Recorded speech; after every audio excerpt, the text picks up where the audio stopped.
tentang maksud dan tujuan kedatangan kami hari ini adalah ingin mempertanyakan kepada pihak lembaga negara KPAI bahwa tadi juga disampaikan prosedurnya adalah ketika seseorang merasa ya ada ketidakadilan, apakah dia seorang bapak atau seorang ibu, di mana dibatasi ruang geraknya, ruang waktu dan ketemu anaknya, maka bisa melaporkan ke Komisi Perlindungan Anak Indonesia dengan satu catatan, yaitu memenuhi segala proses atau prosedurnya.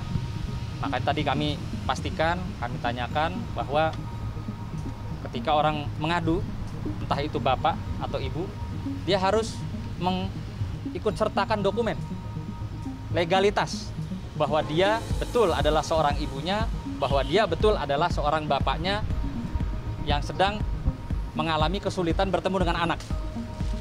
Nah, tadi yang kami pertanyakan adalah dokumen apa yang dipakai oleh Mr. A untuk mengadukan klien kami di KPAI. Dokumennya apa? Apakah surat nikah? Apakah akte lahir anak? Apakah ya sejenis dokumen lainnya? Tadi kami pertanyakan. Karena apa?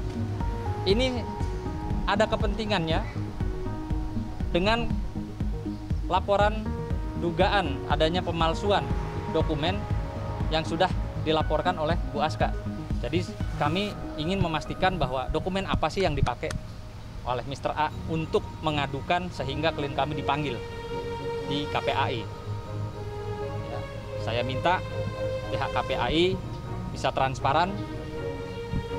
Kalau memang dokumen yang diberikan kepada lembaga negara KPAI ini dalam tanda kutip ada yang tidak benar,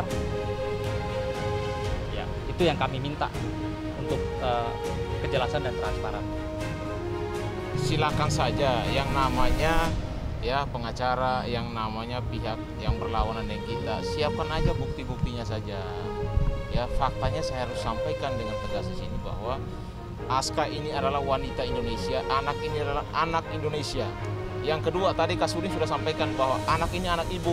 Ini sangat jelas, ya. Jadi kenapa kita datang ke KPAI untuk mempertanyakan sertifikat dokumen kelahiran anak itu dari mana yang mereka bawa, atau apa yang mereka bawa sebagai berkas di KPAI. Itu yang kita tanyakan. Soal penganiayaan dan lain sebagainya, itu kan sudah ada laporan, sudah ada juga visum. Mereka mau tanya itu, nanti kita buktikan kok. Yang berikut lagi, ya, kenapa tadi kita dari Kasudin ke sini lagi, nanti besok ke Polda Metro Jaya, karena ini ada hubungannya gitu loh, ya, tentang sertifikat, tentang akta kelahiran daripada anak klien kami. Yang kami duga itu adalah ada dugaan pemalsuan akta otentik. Makanya tadi kita datang dan tadi sudah ada jawaban dari Kasudin bahwa anak klien kita adalah anak ibu. Itu sudah jelas di register daripada Dukcapil Jakarta Pusat.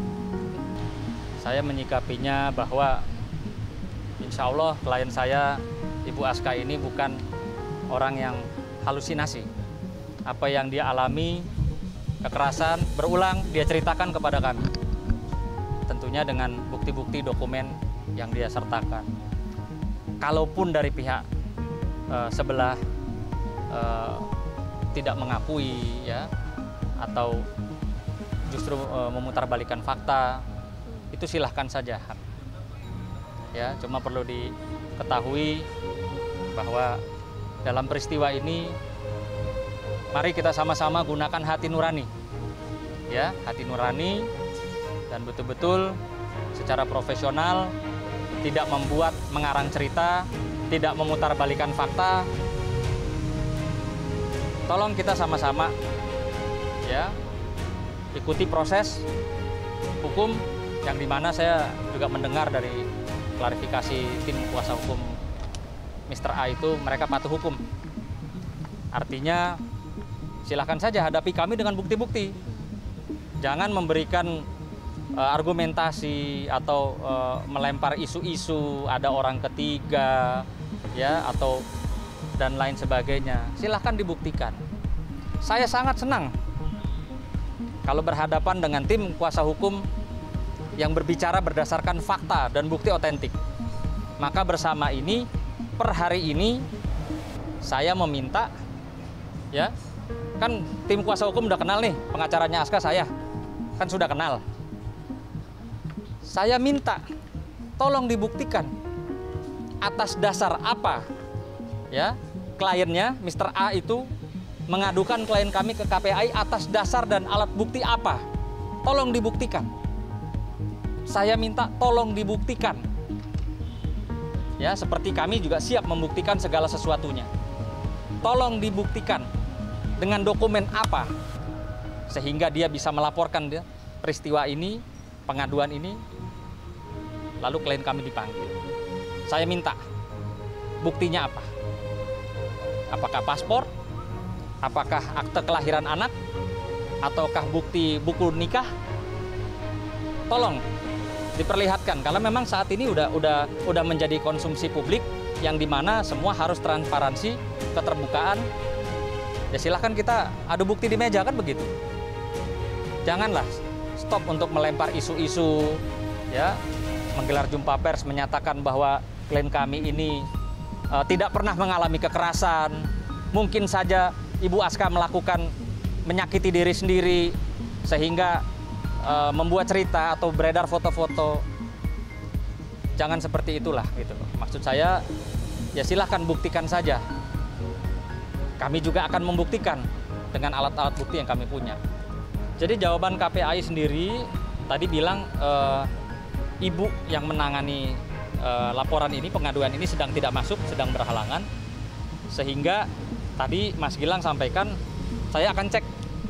Saya cuma titip itu aja, Mas Gilang. Saya bilang, saya pengen tahu alat bukti apa, ya, sehingga KPAI menerima pengaduan, sehingga KPAI mengetahui bahwa, oh, atas dasar bukti ini loh, ini si bapak kesulitan ketemu anaknya.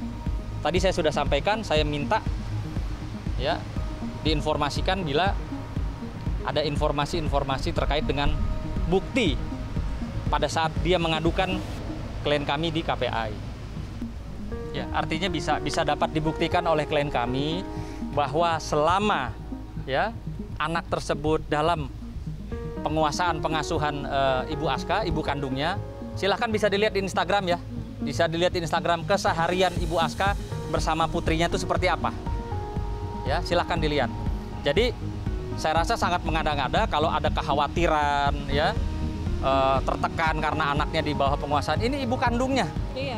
Ibu kandung, ibu biologis, dan ibu yang sangat menyayanginya sehingga ibu ini mau dan berani berjalan untuk mendapatkan satu kebenaran. Silahkan dilihat di Instagramnya, bisa dilihat kok. Ya, apakah anak itu selalu mukanya sedih atau selalu mukanya senang? Ya, apakah anak itu diberikan pendidikan? Apakah anak itu diberikan kesempatan untuk bermain? Ya, bersosialisasi, silahkan dilihat. Gitu. Jadi dari bukti-bukti itu bisa, ya, terlihat jelas bahwa ini ibu yang sangat menyayangi putrinya. Justru yang kami pertanyakan setelah melakukan dugaan-dugaan kekerasan, tiba-tiba melaporkan, mengadukan klien kami seolah-olah ingin bisa mendapatkan anak atau bertemu dengan anak. Saya rasa lebih baik introspeksi diri dulu lah. Introspeksi diri dulu. Kenapa istri saya atau mantan istri saya tidak memberikan saya akses? Ada apa? Kan gitu. Yang juga mohon maaf tadi disampaikan sama Bu Aska bahwa terakhir memberikan nafkah itu adalah bulan November 2019. Dan saat ini, ya, tidak pernah ada lagi sampai saat ini, ya. Yang dimana seyogyanya, kalaupun, ya, ada perselisihan antara suami dan istri, harusnya anak tidak ikut ke bawah-bawah. Artinya kalau saya juga mungkin sebagai seorang suami kesal dengan istri, masa iya saya nggak mau kasih anak saya makan, masa iya saya nggak mau kasih anak saya pendidikan, gitu. Jadi artinya Bu Aska tidak pernah kok, dari pertama ketemu saya tidak pernah, Bang, saya ingin mengajukan ini itu, nggak ada, tidak pernah. Buat Bu Aska sampai detik ini sanggup membesarkan, ya, dengan baik, dengan kasih sayang, dengan hak-haknya semua anak itu diberikan. Hak bermain, ya, hak mendapatkan pendidikan, hak bersosialisasi. Gitu. Bahkan sama siapa? Sama kakaknya aja juga kamu nggak batasin ya? Enggak batasin, ketemu. Kakaknya siapa? Kakaknya? Lebaran, Mila. Nah, Pernah ketemu pas lebaran.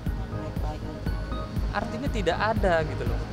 Tidak ada pembatasan yang kalau tidak ada sebab. Tidak ada kekhawatiran, tidak ada trauma.